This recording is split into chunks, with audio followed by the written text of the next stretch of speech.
When I started this channel, my dream was to break down books in a way that you would never have to read them again. I don't want to give you a summary. I want to read this book with you. And and there have been many roadblocks. For example, I don't know editing. It would be a long video.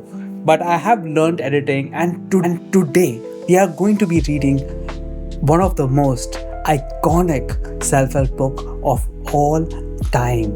All time. This one is called Think and Grow Rich. This is the one and only self-help book which was written before the time of self-help itself. Let's go through it. Even before the book starts, a person called Dr. Miller starts off the book, and he's a long-time associate of Thomas Edison.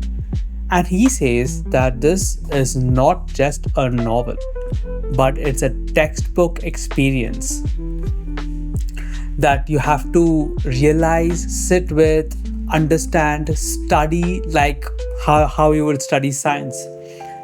And when you study it that way, and when you apply that knowledge, it would convert into a useful skill. So his framework, you read something, sit with it, and then you realize what that concept is or see how that philosophy plays in your life. Why does this work? Realization is when knowledge meets experience. When your subjective experience and that knowledge match, there is a moment of realization. In the next page, the author discovers that he has personally analyzed hundreds of people, and one common pattern is that they exchange ideas in what they commonly call conference. I guess now it's YouTube, your friend circle, anything. When you engage in activities like this, you tap into a source of knowledge that almost feels like it's coming from something above you. This is a bit woo-woo, but this is what he says. And I have experienced it myself as well, but I am skeptical a little bit. Chapter 1 starts off, I had a question, how do you have a burning desire? And I still am trying to understand, where does this desire come from? So there's a belief that thoughts are almost like a figment of consciousness, like it has life to it. Thoughts are by itself in dormant state, and to activate it, you need something like emotions. Of course, the question is, if I don't have a burning desire, am I destined to be poor? How do I cultivate this burning desire? Chapter 1 starts off by talking about Edwin C.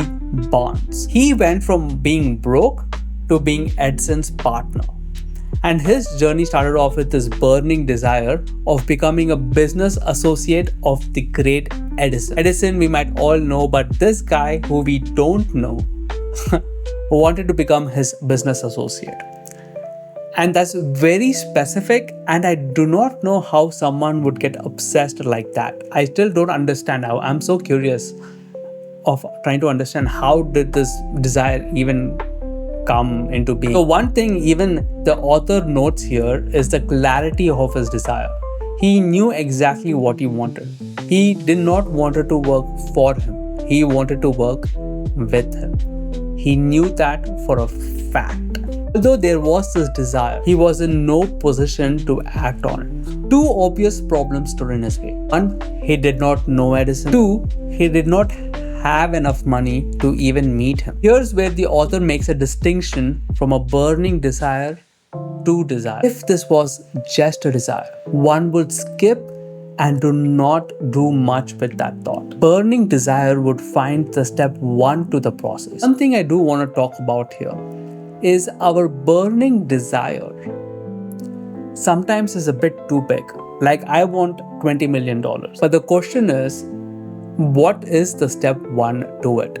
And I feel because if the desire is too big, most of us don't act on it. In this age of Instagram, TikTok, YouTube, we don't act on our burning desire. So my idea is burning desire would find the step 1 to the process and act on it. So this person finally decided to travel by a freight train. Freight trains is the train which carries coal, cargo, stuff like this. not passengers. Then he just hopped on a train basically, went to Edison lab and announced that he had come to get into business with the inventor. Is this aura? That was my question. Hey, Edison, I want to work with you. So one insight is you always have tools to do step 1 of the journey in any moment. I might not have the tools to do step 2 or step 3.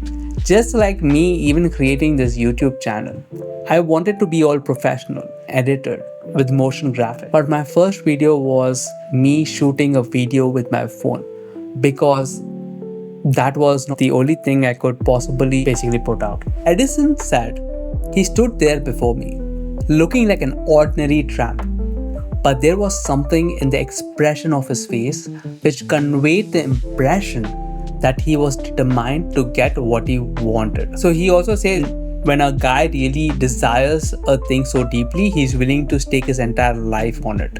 It's 3 qualities that made him successful. The purpose to become partner of Edison, persistence, went all the way, never gave up in the face of unknown or fear, desire, the emotional element to the purpose. So one side note here, which I found very interesting, the author comments about the nature of opportunity. One side note here, which I found very interesting, the author comments about the nature of opportunity. He says it appeared in a different form and from a different direction than the person expected of the opportunity. It has a sly habit of slipping in by the back door, and often it comes disguised in the form of misfortune or temporary defeat. So the insight here is the opportunity comes, but not in the way you expect. It comes in misfortune or temporary defeat. When Thomas Edison invented Ediphone, his own sales team hated it. They thought it was a lost cause. Barnes saw what they didn't.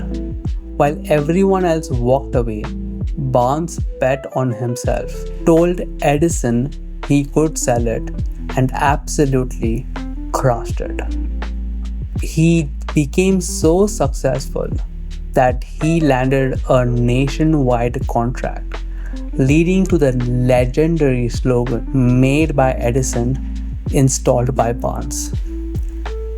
So even in later parts of the chapter, he talks about how there was temporary defeat. For 5 years, this guy didn't find any success, but eventually the opportunity came and he took it. So the author concludes the story by telling he knew what he wanted and stuck by it until he realized it.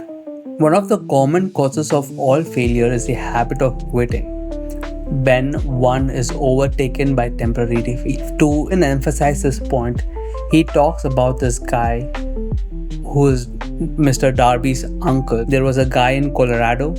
He wanted to find gold. He went, dug, found some gold, then kept digging, found nothing. Then he thought, you know what, there's no gold here. Sold all his equipment. Junk man bought his broken equipments, and that gold vein was sitting 3 feet from where they had stopped. The junk man took out millions, and the Darby went home empty-handed. So just remember, you might be 3 feet from your own breakthrough. One thing to note here, that this logic only applies when you're following your burning desire or your highest excitement. But you have to do it in a smart way. When I was in university, I was part of an incubator and I had a lot of startups come in, and one of the guys kind of sold his mom's house for a very stupid idea. There is a difference between defeat in the pursuit of following your purpose versus defeat in trying to do something that actually actualizes your egotic desire. But I do think if you just stick with something, even though there are failures, you do dumb things, you learn from it, and if you just stick to that path, you would deeply understand, or you'll deeply break through that. To be persistent, you need that burning desire. Without that emotional fuel, I don't know if you can really stick with something for a very long time. So the next quality that the author tries to highlight is persistence. He talks about a young kid refusing to say no, even despite being afraid of the consequence. This is the place where the emotion of courage is mentioned, acting despite facing fear. And the remaining of this chapter is a bit woo-woo and talks about 13 principles that, when embodied, would bring in wealth in such abundance that you would be living like a king no matter where you went. That is chapter 1. Let me know if you like this series. Like, subscribe.